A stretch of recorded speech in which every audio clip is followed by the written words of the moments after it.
শোনো, তোমাকে আজকে খুব সুন্দর লাগছে। তোমাকে কতবার বলেছি তুই আমাকে ছোবে না? আরে তুমি চলে এসেছো? শোনো না, বলছি আমি না সকাল থেকে কিছু খাইনি, তুমি গিয়ে কিছু একটা রান্না করবে? একেই আমি অফিস থেকে 8 ঘন্টা ডিউটি করে আসলাম। এই নাও জল। বলছি শোনো না, আমার না কিছু টাকা লাগতো।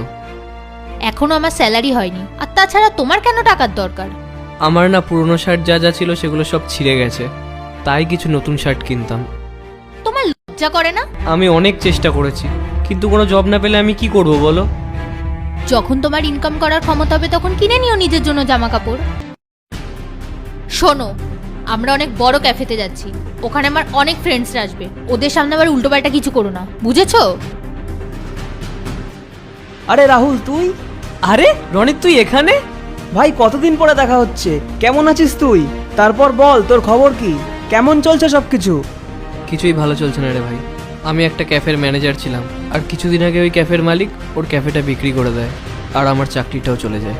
আর সেদিন থেকেই একটা চাকরি খুঁজে যাচ্ছি, কিন্তু এখনও সেরকমভাবে কিছু খুঁজে উঠতে পারিনি, তাই এখন বাড়িটাই সামলাচ্ছি। আর ওয়াইফ জব করছে। ছাড়, বাদ দে, তোর কি খবর বল? আরে আমি তো এই ক্যাফেটার ওনার, আর আমি নিজেই অনেকদিন ধরে এই ক্যাফেটার জন্য সৎ এবং দায়িত্ববান একটা ম্যানেজার খুঁজছি। তুই আমাকে একটা কথা বল, তোর থেকে ভালো এই ক্যাফেটাকে আর কে সামলাতে পারবে? আর আজও আমার মনে আছে তুই স্কুলে সবাইকে কত হেল্প করতিস, যেই তোর কাছে আসতো তাকেই সাহায্য করতিস। তাই আমার মনে হয় তুই এই কাজটা খুব ভালো পারবি। তুই এক কাজ কর, কালকে থেকে আমার ক্যাফেতে ম্যানেজার হিসেবে জয়েন কর। থ্যাংক ইউ ইয়ার, থ্যাংক ইউ সো মাচ। তুই নিজেও জানিস না তুই আমার কত বড় উপকার করলি।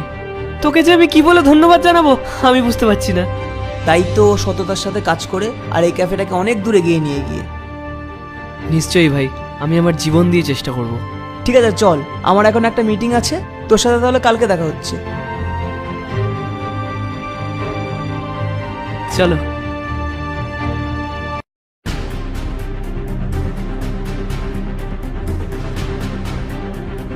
আচ্ছা তুমি বসো, আমি তোমার জন্য জল নিয়ে আসছি। ঠিক আছে, যাও।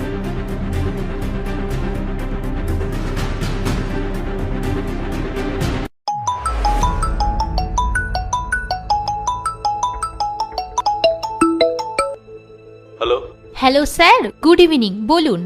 শোনো, আমাদের কোম্পানিতে রিসেন্টলি অনেক লস হচ্ছে, আর ম্যানেজমেন্ট থেকে ডিসাইড করা হয়েছে অনেক এমপ্লয়িকে বাদ দেওয়া হবে, আর তার মধ্যে তোমার নামও আছে। কিন্তু স্যার এটা কি করে হতে পারে? আমার কথাটা তো শুনুন। এই বিষয়ে আমি কিছু করতে পারবো না, সরি। কিন্তু স্যার আমার কথাটা একটু শুনুন প্লিজ।